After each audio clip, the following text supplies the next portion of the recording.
네, 북한의 잇따른 무력 도발로 한반도를 둘러싼 군사적 긴장감이 최고조에 달하는 모습인데요. 미국을 비롯한 주요국들은 국제사회 공동 대응을 논의하기 위해서 유엔 안전보장이사회 공개 회의를 요청했습니다. 네, 관련 소식 베이징 연결해서 자세히 살펴보겠습니다. 임광빈 특파원.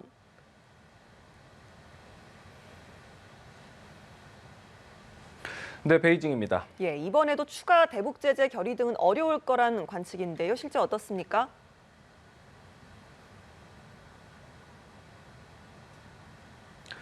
네, 유엔 안전보장이사회는 우리 시간으로 내일 새벽 4시 미국 뉴욕 유엔 본부에서 공개 회의를 연다고 밝혔습니다. 미국과 유럽 국가들의 요청에 따라 열리는 이번 회의는 북한의 중거리 탄도미사일 발사를 계기로 열린 지난달 5일 공개 회의 이후 한 달 만입니다. 하지만 이번에도 추가 대북 제재 결의 등의 채택은 어려울 것이란 관측이 나옵니다. 안보리 상임이사국인 중국과 러시아의 반대가 예상되기 때문입니다. 중국과 러시아는 미국이 주도하는 대북 추가 제재 결의에 지속적으로 반대 의사를 밝혀왔습니다. 지난 5월 거부권을 행사한 것은 물론이고요. 의장 성명 채택도 계속 무산시켰습니다. 중국은 대화와 협상을 통한 문제 해결이라는 원론적 입장만 거듭 강조하고 있습니다. 그러면서도 사실상 북한을 두둔하고 또 대화 재개를 위한 조건을 만들라며 미국의 책임을 돌리는 모습입니다. 半岛形势出现当前的局面，其脉络和根源是清楚的。我们希望有关方负起责任，拿出有诚意的行动，为政治解决半岛问题发挥积极作用。 네, 그럼에도 중국과 러시아가 북한의 7차 핵실험만큼은 제동을 걸 수도 있다는 기대 섞인 관측도 나왔다고요.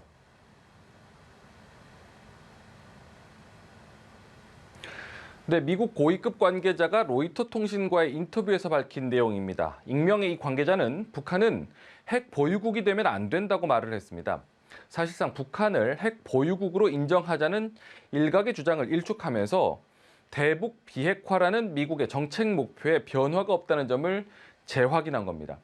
북한이 핵실험을 할 수 있다고 믿지만 언제, 어떤 이유를 들어서 할 것이라는 정보는 없다고 했는데요. 북한이 지역 내 다른 국가들, 특히 러시아와 중국의 수용성이 어느 정도일지 계산하고 있는 것으로 보인다고 지적을 했습니다. 그러면서 러시아와 중국의 태도가 실제 북한에 영향을 미칠 것이라고 짚었는데요. 중국과 러시아는 오랫동안 북한의 핵 프로그램을 반대했다면서 북한이 핵실험을 하지 않도록 이들 국가가 영향력을 행사하는 것이 미국이 가진 믿음이고 기대라는 말도 덧붙였습니다. 이 관계자는 최근 시진핑 3기 개막을 알린 중국의 20차 당대회 등을 고려해서 북한이 핵실험 재개를 늦췄을 수 있다고 분석했습니다. 네, 사면임에 성공한 시진핑 주석은 그동안 코로나 방역을 이유로 멈췄던 정상외교를 다시 본격화하고 있습니다. 시 주석을 만나기 위해서 독일 숄츠 총리가 베이징에 왔다고요?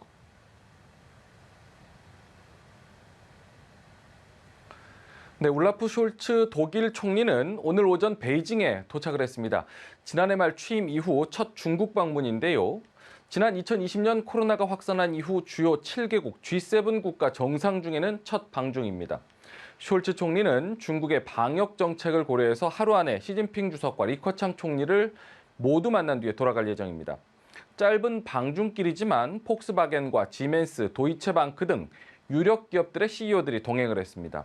동행한 사람들의 면면으로 미뤄볼 때 양국 정상회담의 주요 의제는 무역과 경제 협력이 될 것이라는 관측이 나왔습니다. 다만 우크라이나 전쟁이나 중국 신장 위구르 자치구 인권 문제 등 두 나라의 입장이 엇갈리는 현안도 많은데요. 이 때문에 미국과 유럽의 다른 나라, 독일 연립정부 안에서도 이번 방중에 대한 비판의 목소리가 많았습니다. 숄츠 총리가 이번 방중에 대한 실리와 명분을 잡을 수 있을지 주목이 되고 있습니다. 중국으로서는 무역과 경제 협력을 고리로 유럽의 중심 국가인 독일과의 관계 개선을 바라는 모습입니다. 중국은 이번 회담에서 미국의 대중국 압박에 독일을 포함한 유럽 국가들이 가담하지 말 것을 촉구할 것으로 예상되고 있습니다. 네, 그리고 또 다른 관심은 시 주석이 바이든 대통령과 언제쯤 만날지인데 이달 중순 인도네시아에서 열리는 G20 정상회의에서 만날 가능성이 거론되고 있죠.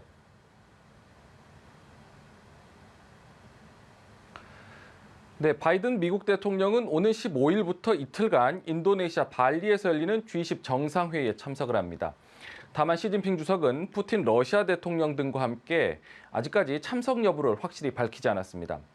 이런 가운데 왕이 중국 외교부장이 G20 정상회의 의장국인 인도네시아의 선임 장관과 전화통화를 했는데요. 시 주석의 G20 정상회의 참석 문제를 논의했을 가능성이 높아 보인다는 관측입니다.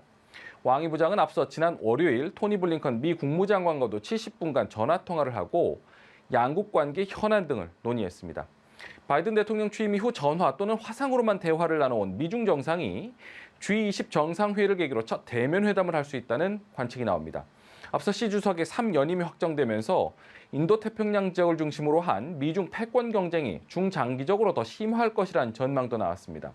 특히 대만 문제가 미중 간 충돌로 이어질 수 있는 화약고가 될 수 있는 데다 미국의 대중국 반도체 장비 수출 규제 등으로 충돌하고 있어서 두 정상의 대면 회담 성사 여부에 관심이 쏠리고 있습니다. 네, 끝으로 중국이 반체제 인사 탄압을 목적으로 해외에 비밀 경찰서를 운영하고 있다는 의혹이 제기돼 논란이라고요.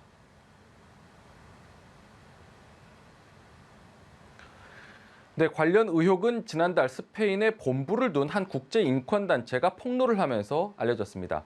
세이프가드 디펜던스라는 인권단체는 중국이 유럽을 중심으로 해외 21개 나라 54개 비밀경찰서를 개설했다고 주장했는데요.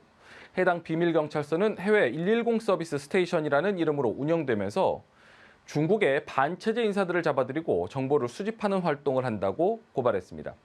중국 당국은 해당 기관은 중국인의 운전면허 갱신과 현지 주택 등록 등의 서비스를 제공하는 곳이며 국제법을 준수한다고 밝혔지만 해당 보고서 발간 후 여러 나라들이 조사에 착수한 것으로 알려졌습니다.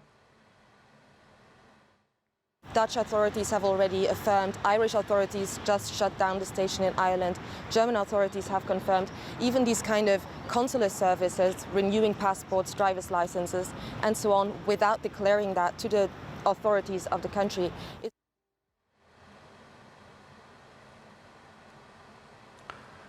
중국 외교부는 이 같은 논란에 대해서 근거 없는 주장이라면서 중국인들을 지원하는 시설이라고 반박을 했습니다.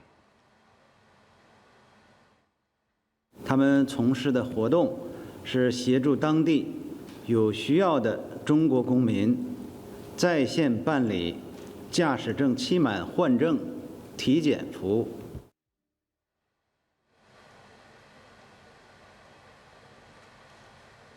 관련 활동을 하는 사람들 역시 경찰이 아닌 자원봉사자들로 관련 활동 역시 열성적인 화교단체에서 제공하는 것이라고 주장했습니다. 지금까지 베이징에서 전해드렸습니다.